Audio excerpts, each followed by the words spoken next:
있습니다. 저도 이렇게 돌이켜 보니까 몇 번 그런 꿈을 꿨던 것 같아요. 한 번은 제가 꿈을 꾸는데요, 꿈속에서 오늘 이렇게 저녁 하려고 옷을 차려입고 있는데 상관이 와가지고 너 군생활한 거 무효래, 다시 처음부터 시작해야 된다고.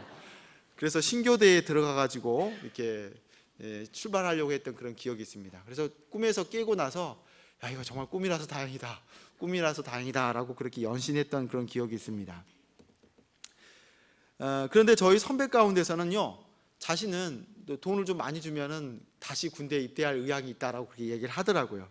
그러면서 덧붙여서 하는 말이 군대만큼 편한 게 어디냐라고 그렇게 얘기해요. 그러면서 먹는 거, 입는 거, 뭐 자는 거, 그냥 군대에서 시키는 것만 하면 되지 않냐라고 하면서 자기는 군생활이 몸에 맞다라고 그렇게 얘기를 합니다. 근데 그 말을 듣고 보니까 그것도 그럴 것 같다라고 하는 생각을 해요. 남자들에게 군대가 공포인 이유는 자유롭지 못하기 때문에, 얽매여 있기 때문에 공포의 대상이 되기도 합니다. 많은 사람들은 자유가 중요하다라고 해요. 또 자유가 필요하다라고 그렇게 얘기합니다. 근데 한번 생각해 봐야 되는 것이, 과연 사람에게 완전한 자유가 있느냐라고 하는 것을 질문해 봐야 되는 거예요. 우리가 육신을 입고 이 땅에 사는 한 완전한 자유는 없습니다. 반드시 어디엔가 묶여서 사는 삶을 사는 것이 인생이 되어져요. 혹시 이 중에 쇼생크 탈출이라는 영화를 보신 분 계십니까? 그 영화를 보게 되어지면 그 사람이 30년, 40년 동안 감옥에서 그렇게 생활을 해요. 그리고 이분이 모범수로 출소를 하게 되어지는데, 막상 그렇게 출소해서 세상에서 적응하려고 그러니까 적응이 안 된다는 거예요. 또 취업에서 뭘 일을 하나 배워보려고 해도 이게 안 돼가지고 실수를 자주 버물고, 너무 사회 적응이 안 되어서 힘들어야 합니다. 또 그럴 것이, 감옥이 되어지면 먹을 거 주고 재워주고 운동시켜주고 딱 정해진 시간에 정확하게 일정에 짜서 생활하기 때문에 별다른 생각 없이 그렇게 생활이 가능합니다. 근데 나이가 먹어서 출소해서 세상에 나와서는 다르다는 거예요. 내가 다 결정해야 되는 겁니다. 그리고 그 결정한 거에 대해서 또 내가 책임을 다 져야 되는 거예요. 그래서 결국 이 영화에서는 그렇게 출소한 사람이 자살하면서 이렇게 생을 마감하게 되어지죠. 이 사람에게는 이미 오랜 시간 몸에 배어버린 감옥이라고 하는 구속이 오히려 자유로울 수가 있습니다. 감옥이라고 하는 틀 안에서 자유롭게 생활하면서 오히려 그것이 그에게는 자유로울 수 있는 자유다라고 그렇게 이야기할 수 있습니다. 내가 선택하고 내게 책임져야 된다라고 하는 것은 오히려 이 사람에게 또 막중한 무게입니다. 새로운 구속이 생긴 것입니다. 그래서 분명한 사실은 사람은 누구나 어떤 법에든지 구속되어서 산다는 거예요. 그래서 사람은 하다못해서 국가에라도 그렇게 매여서 생활을 합니다.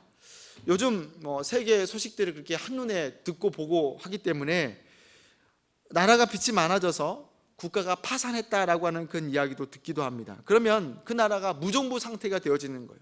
그렇게 무정부가 되어지면 아무런 규제가 없기 때문에 국민들이 진정한 자유를 그렇게 누리게 되어지는 겁니까? 아니라는 거죠.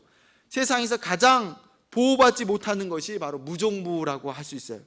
무정부는 말 그대로 어떤 규칙도 보호도 할 수 없는 것이 무정부 상태인 거예요. 그래서 무정부는 힘 있는 사람이 지배를 하는 거예요. 국가가 정한 법이 아니라 힘 있는 사람이 법이 되어지고, 결국 무정부만큼 무서운 것이 없다 할 수 있는 거죠. 어떤 책임도 따르지 않기 때문에 오직 힘의 논리만이 존재하는 것이 무정부다라고 할 수 있습니다. 분명 인간은 어떤 법에서든지 구속되어서 살아갑니다. 자신의 생활하는 나라의 국민으로 구속되어서 살아갑니다. 또 오랜 역사와 문화에 또는 법에 구속되어서 살아갑니다. 뿐만 아니라 하다못해서 우리가 지구라고 하는 그 공간 안에 거하기 때문에 여러 가지 이 지구 안에 가지고 있는 법칙 안에서 그렇게 삽니다. 중력의 법칙이라든지 엔트로피 법칙이라든지 이런 법칙들 가운데서 구속되어서 그렇게 사는 것이 인생이라는 거예요. 더 나아가서는 태어났으면 반드시 죽는 것이다 라고 하는 그런 법칙 가운데서는 결코 어느 누구도 피할 수가 없습니다. 사람이 이미 태어났으면 구속된 삶을 라고 할 수가 있는 거죠. 인간은 무엇에든지 구속되어 있는 삶을 삽니다. 그래서 오늘 본문 16절에서는 이런 구속된 삶을 표현하는데, 우리 16절의 말씀을 같이 읽겠습니다. 시작. 너의 자신을 종으로 드려 누구에게 순종하든지 너희가 알지 못하느냐? 혹은 죄의 종으로 사망에 이르고 혹은 순종의 종으로 의에 이르느니라. 이 말씀이 좀 어려워서 쉬운 성경으로 말씀을 보니까 여러분이 누구에게 자신을 바쳐 복종하면 그의 종이 된다는 것을 모르십니까? 죄의 종이 되면 죽음에 이르고 하나님께 순종하는 종이 되면 의롭게 될 것입니다 라고 그렇게 해석하고 있어요. 본문에서도 우리가 누가 되든지 간에 구속되어져 있는 존재다라고 하는 것을 그렇게 밝히고 있어요. 그래서 중요한 것은 누구에게 어디에 구속되어 있느냐라고 하는 것을 사도 바울이 그렇게 묻고 있습니다. 죄의 종으로 살 것이냐 아니면 의의 종으로 살 것이냐라고 하는 것을 묻고 있어요. 그러면 이것은 피조물이 선택할 수밖에 없는 길입니다. 사람은 반드시 어딘가에 구속된 존재로서 그렇게 삶을 삽니다. 그래서 저와 여러분은 구속하시는 그 하나님은 다른 분이 아니라는 거예요. 출애굽기에 보게 되어지면 모세가 시내산에서 하나님을 만나는 장면이 나오죠. 그때 모세가 하나님께 묻습니다. 이스라엘 백성들이 너는 누가 보내서 왔느냐라고 이렇게 물어보게 되어지면 나는 거기에 대해서 어떻게 대답해야 됩니까? 라고 이렇게 물으니까 하나님께서 모세에게 나는 스스로 있는 자다라고 그렇게 말씀하지요. 그러자 하나님께서 그 이름대로 스스로 있는 자라고 그렇게 말씀하십니다. 이 말씀의 의미가 무엇입니까? 하나님은 어떤 규제도 없는 존재다라고 하는 의미인 거예요. 하나님은 완전한 자유자시라는 의미가 되어집니다. 하나님만이 시간 속에서 공간 속에서 상황 속에서 완전히 자유하시는 분이시다라고 하는 것을 말씀하시는 것이 나는 스스로 있는 자, 어떤 규제에도 속하지 않는 자다라고 하는 것을 말씀하시는 의미입니다. 하나님만이 완전한 존재이기 때문에 어떤 규제에도 속하지 않는 분입니다. 그런데 저와 여러분은 그렇지 않다는 거예요. 반드시 규제 안에 속해 있는 존재입니다. 그래서 의의 종이 되어지지 않으면 죄의 종이 되어집니다. 하나님의 의를 따르지 아니하면 죄와 율법에 따라 사는 것이 인생이다 할 수 있습니다. 우리 중에 누구든지 나는 이것도 싫고 저것도 싫습니다, 나는 의의 종도 아니고 죄의 종도 아닙니다 라고 할 수 있습니까? 그럴 수는 없는 거죠. 내가 선택하지 않겠다라고 해서 선택되어지지 않는 것이 아닌 거예요. 우리 인류에게 있어서 참 자유라고 하는 것은 의의 종이 되는 길이라는 거죠. 그래서 오늘 17절과 18절의 말씀을 또 같이 한번 읽겠습니다. 시작. 하나님께 감사하리로다. 죄의 종이더니 너에게 전하여 준 바 교훈의 마음으로 순종하여 죄에게서 해방되어 의에게 종이 되었느니라. 그래서 오늘 17절과 18절에서는 죄로부터 해방된 의의 존재임을 사도 바울이 이렇게 밝히고 있습니다. 여러분, 죄의 종은 저는 크게 두 가지로 생각해 볼 수 있습니다. 먼저는 자신의 욕망에 이끌려 사는 것을 의미하고, 두 번째로는 하나님의 은혜가 아니라 자신의 노력으로서 의인이 되려고 하는 자인 것입니다. 사람 안에는 누구나 그렇게 욕망이 존재합니다. 자신의 욕구를 충족하려고 하는 욕망은 어느 때는 폭력으로서 이렇게 나타나기도 하고, 또 어느 때는 게으름과 탄심으로 그렇게 나타나기도 합니다. 이런 욕망에 대해서 내버려 두는 것은 더 적극적으로 죄의 종으로 살려고 하는 그런 모습이다라고 할 수 있죠. 이렇게 폭력과 게으름과 탄심으로 죄인된 삶을 나오는가 하면, 또 죄의 종은 하나님이 아니라 자신의 노력으로서 의를 이루려고 하는 그런 모습으로 나온다는 거예요. 이런 도덕적 삶, 종교적 삶을 그렇게 의미하는 것인데, 성경에서는 이것을 율법으로 그렇게 해석합니다.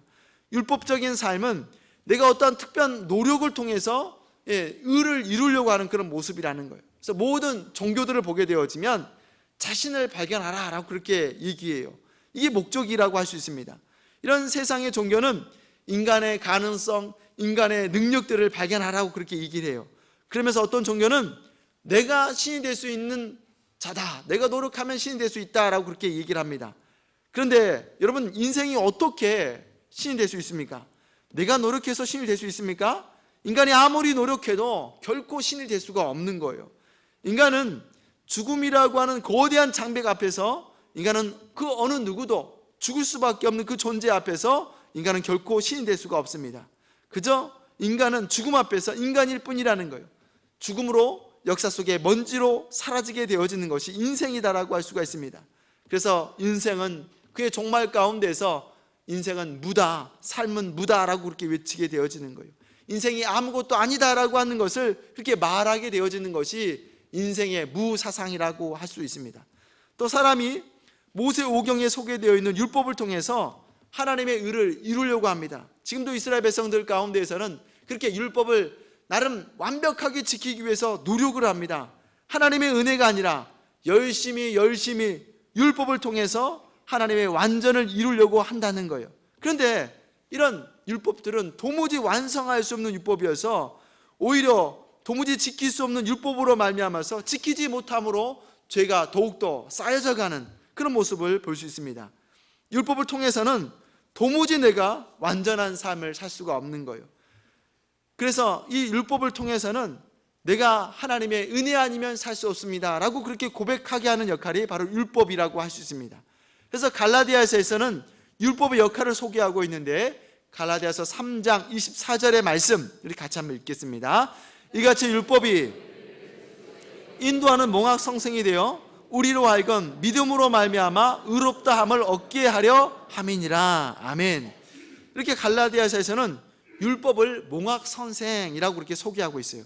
이 몽학 선생을 원어로 보니까 파이타고고스라고 하는 단어를 사용합니다. 이 파이타고고스, 이 의미는 고대 그리스에서 잘 사는 집 이겠죠. 그런 집에서 종이 있는데 그 종이 이 자녀를, 그 주인의 자녀를 전담해서 가르쳐줘요. 근데 가르쳐주는 것이 초등학문, 기초적인 지식을 가르쳐주고 또 이 아이가 학교에 잘 다닐 수 있도록 그렇게 길을 안내해 주는 역할을 파이타고고스라고 하는 단어를 그렇게 사용합니다. 그렇습니다. 갈라디아에서 율법은 우리를 예수 그리스도께 안내하는 그 역할을 하는 것이 바로 율법이다라고 그렇게 소개하고 있습니다. 율법으로는 도저히 방법이 되어지지 않으니 예수 그리스도의 십자가 앞으로 나아갈 것을 그렇게 말씀하십니다. 우리의 노력으로는 도저히 죄가 해결될 수가 없습니다.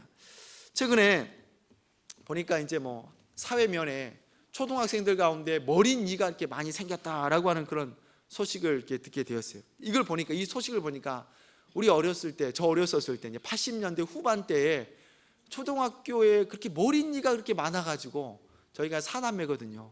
사남매 다 머리에 그렇게 이가 많아가지고 어머니 저녁에 이제 어머니 앞에 붙잡혀가지고 다 그렇게 이리를 어머니가 일일이 이렇게 뽑아줬던 그런 기억이 있어요. 하얀 종에다가 달력에다 이렇게 놔둬놓고 머리니 뽑아가지고 똑똑똑 그렇게 잡았던 기억이 있습니다. 근데 그때 일을 생각하면 이게 너무 곤욕인 거예요. 머리 움직이려고 그러면 가만히 있어 하고 머리를 탁 때리고 그냥, 그리고 1시간이고 좋고 2시간이도 좋고 그렇게 사남매를 어머니가 손도 일일이 다 이렇게 잡아가지고 이렇게 뽑아가지고 다 이렇게 죽였던 그런 기억이 있습니다. 근데 이게 인터넷에 찾아보니까 그렇게 손으로 잡을 일이 아니라는 거예요. 머리니는요, 한 마리만 있어도 하루 이틀 3일이면은요 번식을 엄청나게 그렇게 하는 거예요. 이게 절대 손으로 잡아서는 이게 해결되지 않는 것이 머리니라고 할 수가 있습니다. 그래서 가장 효과적인 방법은요, 머리를 매일 이렇게 잘 감아야 되는 거예요. 잘 감고 머리를 잘 말려가지고 그렇게 해야지 머리니가 없어져요. 또 이게 효과적이지 않으면 식초로 이렇게 머리를 이렇게 감아라라고 그렇게 하더라고요. 근데 가장 확실한 방법은 에프킬라로 그냥 머리에다 그냥 쫙 뿌려놓고 하룻밤 지나면 이렇게 나을래나? 어쨌든 간에 그렇게 왜 이게 잘 어린이가 없어지지 않는 것들을 보게 됩니다. 이처럼 이 죄라고 하는 부분은요, 결코 우리의 능력으로 해결할 수 없는 부분이라는 거예요. 오직 예수 그리스도의 십자가 밑에 나아가야 할 그런 문제인 것입니다. 약속의 말씀을 의지하면서 그리스도 예수 앞에 나아갈 때 우리의 붉은 죄가 깨끗게 되어주는 줄로 믿습니다. 성경에서 말씀하고 있는 율법이나 또는 도덕적, 종교적 삶을 통해서는 결코 하나님의 선을 이루지 못합니다. 우리가 사망의 법이 아니라 하나님의 법에 따르기 위해서는 반드시 그 전제가 되어야 되는 것이 있는데, 그것은 바로 죽음이라는 거예요. 내가 죽어야지만이 하나님 법 아래서 온전히 거할 수 있게 되어주는 줄로 믿습니다. 우리가 하나님의 말씀을 쭉 보게 되어지면 이거는 좀 너무한 거 아닌가라고 하는 것들이 몇 가지가 있어요. 왜 하나님께서는 이스라엘 백성들이 가나안 땅에 들어가서 그 가나안 땅에 거하는 거민들을 다 죽이라고, 다 멸절하라고 그렇게 말씀하셨는지 그 말씀에 대해서 굉장히 좀 의문이 가기도 하고, 어렸을 때 말씀을 읽으면 이해가 잘 되지 않았었던 그런 부분이에요.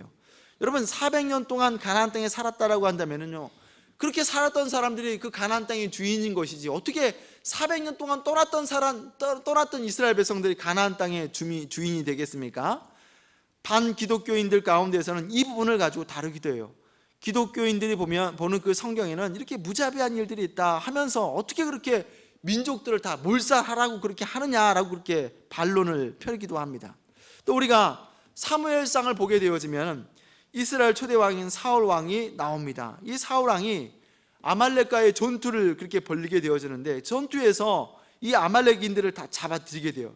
근데 이 아말렉에 대해서 이 사무엘이 뭐라고 얘기합니까? 다 멸절하고 죽이고 짐승들까지 다 죽여라라고 그렇게 이게 말을 전달을 해요. 그런데 사울 왕이 이 말에 순종하지 않고 아각 왕을 살려주고 또 쓸만한 짐승들을 그렇게 살려주는 그런 장면이 있습니다. 그런데 이것을 사무엘이 알아가지고 심하게 사울 왕을 질책하는 그런 장면을 우리가 볼 수가 있어요. 우리 여기서 생각해봐야 되는 것이, 여러분 누구의 생각이 옳은 겁니까? 사울 왕의 생각이 옳은 겁니까? 아니면 사무엘 선지자의 생각이 옳은 겁니까? 보게 되어지면, 오늘 현대적 가치로 보게 되어지면 사울 왕이 잘한 거예요. 사울 왕이 인도적 차원으로 아각 왕을 살려주고 또 좋은 짐승들을 살려줘서 그렇게 함께 이스라엘 백성들이 나누게 되어지면 얼마나 좋은 일이냐라고 그렇게 이야기할 수가 있습니다. 근데 반면 사무엘 선지자는요, 융통성이 없는 사람이라는 거예요. 사무엘이 명령하고 있는 아말렉 족속을 다 진멸하고 하는 그 명령에 우리는 충분히 그렇게 반발할 수가 있습니다. 하나님은 그런 하나님이 아니라고, 용서의 하나님이고 사랑의 하나님이다라고 이렇게 이야기할 수가 있습니다. 근데 분명 영적 가치에는 다르다는 거예요. 영적 가치에서는 도저히 우리가 죄와 합하여서 살 수가 없습니다. 우리가 믿는 하나님은 그의 백성이 대충 고쳐서 사는 인생이기를 원치 않으시다는 거예요. 그냥 이것저것 조금 수정 봐가지고 사는 인생이 되어지지 않기를 하나님께서는 원하시다는 거예요. 완전히 다른 존재로서, 다른 가치로서 사는 존재가 예수 그리스도를 믿고 사는 인생이라 할 수 있습니다. 우리는 죄에 대하여서 죽어야 하는 겁니다. 죄에 죽고 하나님의 의로 우리가 살아야 되는 겁니다. 하나님께서 성경 모세오경을 통해서 이스라엘 백성들에게 지킬 것과 지키지 말아야 될 것, 하지 말아야 될 것, 이걸 613가지를 그렇게 주었습니다. 근데 이 613가지가 현대로 넘어오게 되어지면서 이 613가지가 수많은 율법이 되어져 가지고 도무지 이 율법을 지킬 수가 없는 거예요. 그럼에도 불구하고 현대 유대인들은 이 율법들을 다 지키려고 그렇게 노력을 합니다. 그러나 이 율법을 완전히 지키기 위해서는 숨도 못 쉬는 그런 일이 되어지는 거예요. 그래서 바울은 이 율법에 대해서 옛 남편이다 라고 이렇게 소개하고 있는데, 로마서 7장 2절의 말씀 우리 한번 같이 읽겠습니다. 남편이 있는 여인이 그 남편 성전에는 법외로 그에게 매인 바 되나, 만일 그 남편이 죽으면 남편이 법에서 벗어났느니라. 아멘. 여기서 옛 남편은 무엇을 의미할까요? 율법인 거죠. 율법에서 자유케 한 사건이 예수 그리스도의 십자가 사건입니다. 우리는 그 완전하신 예수 그리스도를 붙잡아야 되는 거예요. 율법으로서는 도저히 하나님을 기쁘시게 할 수가 없고, 하나님의 의를 이루는 것은 예수 그리스도의 그 십자가를 붙잡아야 되는 거예요. 여러분, 한 여인이 결혼을 하게 되어졌는데 이 남자가 아주 당찬 남자예요. 이 남자는 자수성가해서 성공한 사람입니다. 가난한 부모 밑에서 자라서 금검전략에서 그렇게 열심히 벌어서 크게 성공을 하였습니다. 그래서 이 사람이 몸에 배어있는 것이 사치하는 걸 싫어하고 또 얼마나 노력형인지 그 부지런함이 몸에 배어있는 남자라서 이 남자는 결혼하자마자 우리가 행복하기 위한 101가지라고 그렇게 컴퓨터로 다 타이핑을 해가지고 이제 가정에 사는 집에다 이렇게 붙여놓은 거예요. 101가지를 다 우리가 이거 지키면서 살아야 돼, 그렇게 붙여놓은 거예요. 먼저는 낭비가 없어야 하고 부지런해야 되고 부모님께 효도해야 하고, 그렇게 시시콜콜한 것들 그렇게 다 이렇게 붙여서 아내를 관리하기 시작하는데, 또 이 남자가 너무 부지런해서 매일매일 그 아내에게 해야 할 일과 하지 말아야 할 일들에 대해서 메모를 그렇게 남겨놓았습니다. 그 편지 속에서는 아내가 늦게 일어나는 것, 게으른 것, 늑적 부리는 것, 하루를 보면서 또 아내가 변화되어야 될 것들을 기록하고, 또 뒷장에서는 그날 하루 해야 할 일들에서 청소할 것, 정리해야 될 것, 버릴 것, 장봐야 될 것, 또 서류 처리해야 될 것들을 다 꼼꼼하게 기록해 놓았습니다. 그리고 마지막에 항상 추신으로 다는 것이 다 내가 너를 사랑해서 하는 거야 라고 그렇게 써놓는 거예요. 이게 다 너와 나의 행복을 위한 거야 라고 그렇게 추신으로 달고 있습니다. 분명히 아내를 사랑해서 그러는 것이고 이게 다 너를 위한 것이다라고 하는 데에 아내는 그렇지 않다는 거예요. 왠지 막 답답하고 불편하고 남자와 같이, 그 남편과 같이 있는 것이 숨쉬기가 어려운 그런 모습을 가지고 있습니다. 그러다가 어느 날 우리가 다 원하는 대로 남편이 교통사고로 죽었습니다. 죽었는데 이 남편이 죽으니까 이 아내가 가슴이 막 찢어지는 거죠. 하지만 어떻게 하겠습니까? 남편을 잊어야 되는 거예요. 남편이 사용했던 물건들을 다 정리해서 버리기는 좀 그렇고 해서 이것을 이렇게 다락방에다 딱 올려놨어요. 그리고 그 남편이 죽은 지 10년이 지났습니다. 그런데 어느 날 자기보다 7살이나 더 어린 남자를 우연히 알게 되었어요. 근데 자기보다 7살이나 더 어린 남자가 내가 당신을 사랑하게 되었노라 라고 그렇게 하면서 청혼을 그렇게 하게 됩니다. 근데 이 남자가 총각인데다가 좋은 가정에서 좋은 교육을 받고 자란 남자라는 거예요. 어느 것도 다 이 자신의 부족함들을 다 수용해주는 그런 남자입니다. 또 여유가 있는 남자라서 이 남자에게 있어서는 그 어떤 것보다도 이 아내 되는 이 여인이 다 그 관심의 그 대상인 거예요. 그래서 아내를 행복하기 위해서 충분히 양보하고 시간 약속도 좀 늦어도 기다려줄 줄 아는 그런 남자라는 거예요. 늘 자기와 이야기하고 공감해 주는 것이 이 남자의 행복인 것입니다. 아내와 함께하는 것이 가장 중요하다고 하면서 시간을 정해놓고 차도 마시고 또 1년에 2-3번은 함께 여행도 하고 그렇게 보내는 거예요. 이 여인은 이 모든 시간들이 마치 꿈과 같이 그렇게 시간을 보내게 됩니다. 근데 어느 날 집에 청소할 일이 있어서 청소하면서 다락방을 올라갔어요. 다락방을 올라가 보니까 예전 남편, 옛 남편과 그렇게 살았었을 때 정리해뒀던 그런 상자가 있어서 상자를 이렇게 열어보니까 거기에는 남편의 일기장, 옛날 남편의 그 일기장이 이렇게 놓여져 있는 거예요. 그리고 거기에 기록을 보니까 예전에 봤던 우리가 행복하기 위한 101가지 법칙하고 써놓은 것들이 쫙 있는 거예요. 그 기록이 쭉 보입니다. 그리고 또 이게 다 너를 위한 거야 라고 하는 것이 딱 그렇게 보이는 거예요. 근데 그 안에는 그런 것들 다 읽으면서 뭐라고 고백합니까? 나는 지금이 훨씬 행복해 라고 그렇게 고백하는 거예요. 우리가 교회를 다니고 신앙생활하는 것은 뭔가 내가 변화되기 위해서 또 다른 짐을 하나 만들어 놓는 것이 아니라는 거예요. 내가 신앙생활하는 것은 나의 또 다른 변화를 위한 어떤 특별한 행위가 아닌 것입니다. 우리가 죄에서 구속하시는 예수 그리스도를 만나는 것이 오늘 우리가 믿는 믿음이라 할 수 있습니다. 예수 그리스도를 사랑하는 일이라는 거예요. 하나님께서 그리스도를 통하여서 주신 그 은혜의 문을 경험하는 것이 오늘 믿는 모든 믿음의 그리스도인들이 해당되는 그런 말씀이 되어집니다. 이것은 오늘 본문이 말씀하고 있는 것이고 뿐만 아니라 사도 바울이 로마서의 전체를 통해서 우리에게 말씀하시는 바가 되어지는 것이고 또 성경 전체가 우리 그리스도인들에게 말씀하시는 것이다 라고 할 수가 있습니다. 그리스도를 사랑하고 그리스도를 따라 사는 것이 은혜 아래 사는 길이 되어주는 줄로 믿습니다. 자, 이렇게 보게 되어지면 하나님께서 인간을 굉장히 그렇게 단순하게 만드신 것 같아요. 그래서 우리가 인간이 굉장히 복잡하면서 또 단순한 것은 굉장히 단순하게 되어지는 것을 볼 수가 있어요. 그래서 사람이 뭔가 그렇게 빠지게 되어지면 얼마나 깊게 이렇게 빠지게 되어지는지 몰두하는 깊이가 굉장히 깊게 되어지는 것을 볼 수가 있어요. 어떤 분은요, 우리가 보기에는 이거 별거 아닌 거예요. 그냥 이거 뭐 있어도 그만 없어도 그만인 것인데 이거 아니면 내가 못 살겠다라고 그렇게 수집하는, 취미로 수집하는 것이 이제 삶의 전부가 되어서 열심히 모으는 사람이 있어요. 어떤 분이 TV에 어떤 분은 보니까요, 뭐 요만한 우표 있지 않습니까? 우표를 모으는데 막 자기의 전 재산을 들여서 그렇게 우표를 열심히 모아요. 책으로 몇 권이나 쌓아놓고 또 가서 보면은 이게 몇 천만 원짜리야 하고 우표를 보여줘요. 우리는 줘도 안 가질 건데 이게 몇 천만 원짜리야. 원래 2장 있는데 내가 한 장 찢었어. 그래서 지금은 이게 얼마짜리야 그렇게 보여줘요. 또 어떤 분은요, 사인 받는 게 뭐 이렇게 삶의 전부인 거예요. 그래서 뭐 밤새도록 쫓아가가지고 유명인에게 사인 받는 거예요. 이 사람한테 사인 받고 저 사람한테 사인 받고 뭐 이렇게 밥도 안 먹으면서 기다려가면서 그렇게 사인 받는 사람들의 이야기를 또 우리가 듣게 되어집니다. 여러분, 이런 것들이 여러분 생명 있는 것이 아닌 것입니다. 또 이런 것들이 뭐 능력 있는 것도 아닌 것입니다. 다 죽어 있는 것들인 것이에요. 그렇게 사람들이 올인해서 자신의 모든 것을 투자해서 그렇게 삽니다. 결국 죽음을 향하여 나가는 것이 사람이 집착해서 사는 것이라는 거예요. 그런데 예수 그리스도께서는 그런 죽은 것이 아니라는 거예요. 예수 그리스도께 생명이 있는 줄로 믿습니다. 소망이 있는 줄로 믿습니다. 우리의 삶의 능력을 나타나게 하시는 이름이 바로 예수 그리스도가 되셔주는 줄로 믿습니다. 그래서 우리는 예수 그리스도께 날마다 더 가까이 나가야 되는 거예요. 세상이 그 어떤 곳보다도 예수 그리스도의 그 십자가를 단단히 붙잡아야 되어주는 줄로 믿습니다. 예수 그리스도께 생명이 있습니다. 다른 어떤 것보다도 우리가 예수 그리스도를 단단히 붙잡아야 되겠습니다.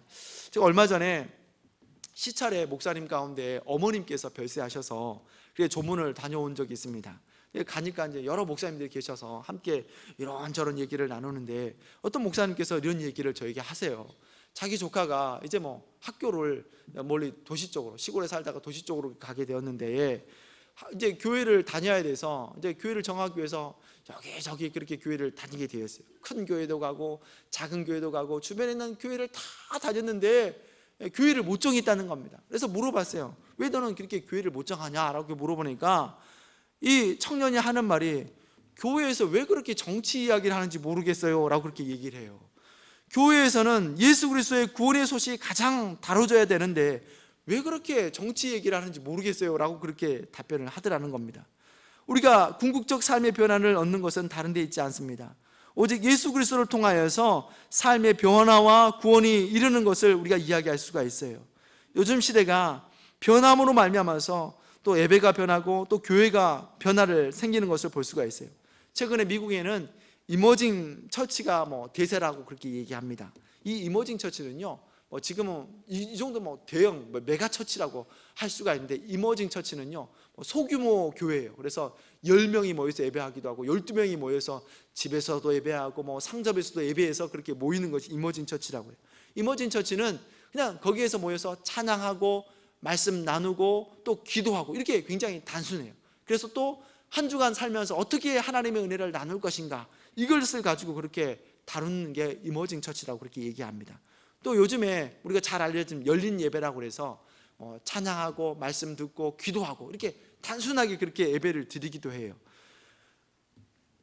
근데 어떤 분들은요 이런 변화에 대해서 굉장히 불편하다 그렇게 얘기합니다. 그런데 어떤 형식을 취하든지 가장 중요한 것은 그 예배 안에서 예수 그리스도의 보혈이 드러나야 되는 것이고 예수 그리스도의 능력이 나타나야 되는 것이 가장 예배 가운데 크게 무게가 되어주는 줄로 믿습니다. 예배 순서가 다 좋고 다 훌륭한데 그 예배 안에 예수 그리스도의 능력을 경험하지 못한다라고 한다면요, 이게 하나님의 기쁨이 되어질까라고 하는 것을 고민하게 되어져요. 이것은 예배만 해당되는 것이 아닌 것입니다. 우리의 인생도 마찬가지라는 거예요. 오직 우리 안에 예수 그리스도만이 드러나야 되는 거예요. 성경은 계속해서 우리 가운데 이것을 요구하고 있습니다. 예수 그리스도 안에서 예수 그리스도의 능력을 나타내기를 성경은 우리에게 계속 끊임없이 말씀하고 있습니다. 이제 주와 함께 죽고 주와 함께 사심으로 말미암아 완전히 새로운 가치로 사실 수 있는 귀한 은혜가 저와 여러분 가운데 있기를 주님의 이름으로 축원합니다. 기도하겠습니다. 아버지